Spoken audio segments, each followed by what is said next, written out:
Okay, in today's perspective, we're talking to Barbe and Fatemeh Jailani. They both work at the citizen movement Singa, which aims to create opportunities between refugees and the countries that they flee to. Thank you both for coming in to talk to us here on France 24. First of all, talk us through what Singa is and why it was set up.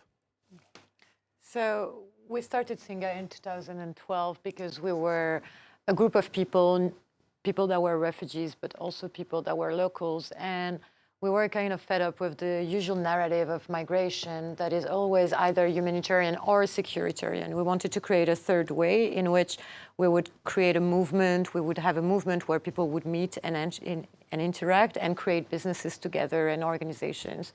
Today, Singa, it's a nonprofit working in 7 countries in the EU. We manage incubators to help migration-led innovation and support entrepreneurship, mostly from people with refugee backgrounds. And we do a lot of community organizing and housing programs with a hosting platform. Now, Fatemeh, people watching at home might have a rough idea in their heads of what it means to set up a new life in a new country and what kind of challenges face refugees. But what is actually the reality? The reality of what refugees go through? Yeah. I would say they go through a lot of uncertainty. They go through a lot of, they have to deal with the unknown. So basically it's like, I could talk about my parents' experience, but from one day to the next, particularly in situations of war, you have to get up and you have to leave your country. And you don't know what's going to happen. And yesterday we had a presentation where we were saying why refugees today, they have the qualities today to become entrepreneurs, because in entrepreneurship you have to deal with the unknown. You have to deal with, you have to have patience. And these people arrive in certain countries. Sometimes their dossiers are rejected. Sometimes they have to wait for years.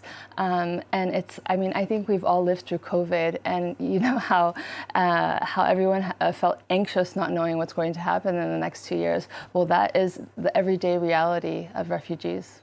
Now, Alice, I want to talk about one of your particular projects. You have a website which in English translates to I Welcome. Tell us about that.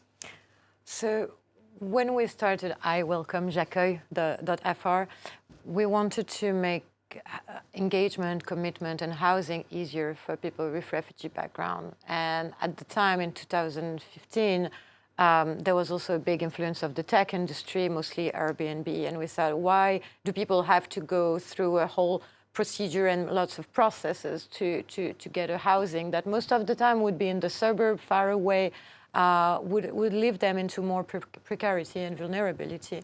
So we launched the platform so that anyone can register to host someone who has a refugee background for a period that is between 3 months up to 1 year. We do that in France, and we also do that in Belgium.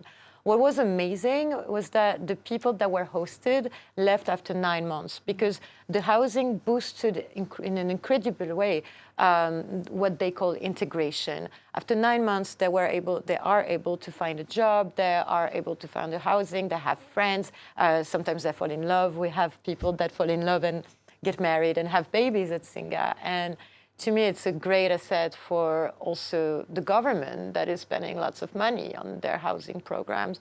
And it's easier, and it is saving lots of money for them, but also for the people who are refugees. On the other hand, people who are hosting are going through an intercultural experience. It's not only about helping someone and having this ideal refugee that you're going to host. It's also about deconstructing your own stereotypes about migration. And your work, of course, goes much deeper than just housing people. It's about business, entrepreneurship, and innovation. Right. So basically, I would say that Singa today is built on 3 key pillars for social cohesion. So it's about community building. So pretty much putting locals and newcomers. So newcomers refer to any person with a migrant or refugee background in situations where they can interact. The problem is about 80% of refugees, they don't have contact with locals. So that really it takes about 10 years for that for a lot of immigrants to actually feel comfortable in the country that they're being welcome in. The second pillar is also entrepreneurship. We have 8 incubators today, 8 incubators that have created more than 300 startups. 300 startups today that I think 54% have created jobs after 6 months since their creation. And then also we have the last pillar is innovation. We have an innovation studio, and as Alice just mentioned, we have the program called J'accueille, I welcome, or CARE in Belgium. And we also have Alimundo. And Alimundo is also a platform where we put into contact newcomers and locals to create this social cohesion.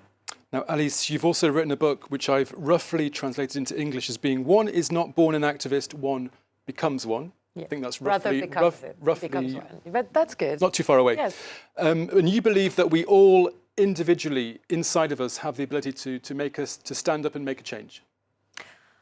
Well, first, it's also that I wrote this book because I wanted also to tell my story and my personal narrative, because I was part of the founder of Singa in 2012 and I was 25. And the thing is that I always wanted to have an impact. And I believe we live in, we're facing a moment right now where there's a whole generation that is willing to have an impact, because we are kind of yelling that the planet is burning, that the inequalities are rising, and we all want to have an impact. So when I was younger, I wanted to work at the UN, which is something that I've done. And then I realized that I could have more impact with civil society and creating a movement such as Singa. And the message I have in this book is that not only anyone can have an impact, but also we need to think about the kind of impact and the kind of generation we want to be.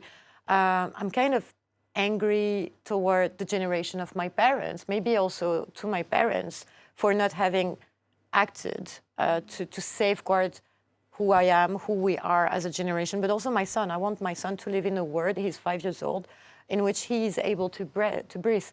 So it's a kind of a call to action, and a call to action that could go anywhere. You can create a movement, you can be part of a movement. But more recently, I also left Singa and my position as CEO, because I want to create a political academy. The political engagement that we are missing today, especially from the progressive part, is very crucial to me. And I guess this is all a lesson that has been taken from Singa, because when you meet so many people that have been fighting until being in jail, tortured for what they believe is right, for their freedom, you're learning a lot. And at this point, I think we can all learn and benefit from those lessons to ourselves create the future we want to. Okay, we're running out of time, but just one final question. What is your main message this morning? What can people watching at home do to try and help you? I think that, first of all, perception.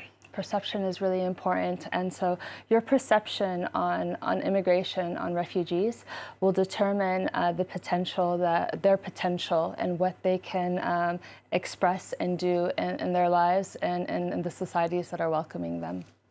Well, it's interesting because there are pictures all the time when we talk about refugees on TV that are portraying people that are in pain or suffering, a mass of people. So the perception has to change. And to change, Singa has a concrete solution. We need to meet and interact. So the call to action to the people who are listening today is to get engaged into meeting someone who has a refugee background by hosting them, by mentoring, or having a coffee or going to party and dance together. That could change everyone's life. Okay, thank you both for coming to talk to us here. Thank you. Thank you. Thank you so much. Okay.